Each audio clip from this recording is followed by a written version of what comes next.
எப்படிப்பட்ட அழகான உலகத்தை நம்மிடம் விட்டுச் சென்றார்கள். நம் குழந்தைகளுக்கு நாம் எதை கொடுக்க போகின்றோம்?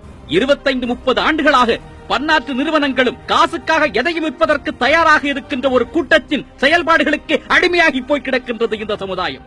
காலம் காலமாக பரம்பரையாக நாம் உண்டு வந்த உணவுகளை எல்லாம் தடுத்து நிறுத்தினார்களே, அப்பொழுது என்ன செய்து கொண்டிருந்தீர்கள்? கடலை எண்ணெய் உபயோகப்படுத்தாதீர்கள், நல்லெண்ணெய் உபயோகப்படுத்தாதீர்கள், தேங்காய் எண்ணெயை உபயோகப்படுத்தாதீர்கள் என்று கூறி கூறி உங்கள் அறிவை மழுங்கச் செய்து ரீஃபைண்ட் ஆயில் என்ற ஒன்றை கொண்டு வந்தார்களே. இன்று எத்தனை சிறப்பு மருத்துவமனைகள் இதய கோளாறுகளுக்காகவும் சர்க்கரை வியாதிகளுக்காகவும் உங்கள் பகுதியில் இருக்கிறது. அயோடின் உப்பை சாப்பிடு, அயோடின் உப்பை சாப்பிடு என்று கூறி கூறி என் தெருவில் கூவி கூவி உப்பு விற்றவனை எல்லாம் உதைத்து தள்ளினார்களே. அதன் பலன் என்ன தெரியுமா? இன்று வீதிக்கு வீதி தைராய்டு ஸ்பெஷாலிட்டி ஹாஸ்பிட்டல்கள் முளைத்திருக்கின்றன. புற்றுநோய் என்பது எங்கோ ஒருவனுக்கு ஏதோ ஒரு மூளையில் வருகின்ற ஒரு நோயாக இருந்தது. ஆனால் உங்கள் பகுதியில் புற்றுநோய்க்காக மருத்துவம் பார்க்கின்றேன் என்று எத்தனை மருத்துவமனைகள் முளைத்திருக்கின்றது. எப்படி வந்தது புற்றுநோய்?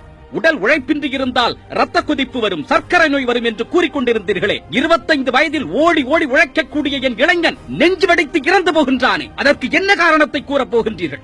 உலக நாடுகளில் தடை செய்யப்பட்ட பொருட்களும் தடை செய்யப்பட்ட தயாரிப்பு முறைகளும் இந்த தேசத்தில் பரவலாக இருக்கின்றதே, அதை பற்றி நீங்கள் யோசித்திருக்கின்றீர்களா?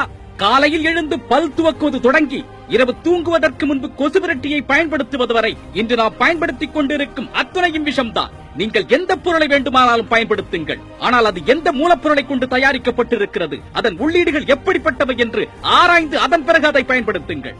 வெள்ளை சர்க்கரையையும் மைதாவையும் முதலில் தூக்கி எறியுங்கள். பிளாஸ்டிக் கப்பிலோ பேப்பர் கப்பிலோ சூடான பானங்களை அருந்துவதை நிறுத்துங்கள். பேப்பர் கப்பின் உள்ளே ஒரு வேக்சின் தடவப்பட்டு இருக்கும். அந்த வேக்சின், அதாவது மெழுகை, உங்கள் வயிற்றால் செரிக்க முடியாது, அது வயிற்றுக்குள்ளேயே தங்கிவிடும். ஒரு ஹோட்டலில் நெகிழி காகிதத்தில் உங்களுக்கு உணவளித்தால் அதை புறக்கணியுங்கள். நெகிழி காகிதத்தில் சாப்பிட மாட்டோம் என்று எழுந்து வாருங்கள். அடுத்த முறை நீங்கள் செல்லும் பொழுது அந்த கடைக்காரர் 10 இலையை வாங்கி வைப்பார். சூடான வடையில் எண்ணெயை பிழிகின்றேன் என்ற பெயரில் அதை செய்தித்தாளில் வைத்து அமுக்காதீர்கள். செய்தித்தாள் அச்சிடப்பட்டு இருக்கும் மை, அதாவது இங்க், ஒரு ரசாயன பொருள். அது வயிற்றுக்குள் சென்றால் என்ன ஆகும் என்று ஏன் நீங்கள் யோசிக்கவில்லை? முதலில் இவற்றையெல்லாம் நிறுத்துங்கள். இதையெல்லாம் செய்ய மாட்டேன் என்று முடிவெடுங்கள். அதன் பிறகு ஒவ்வொரு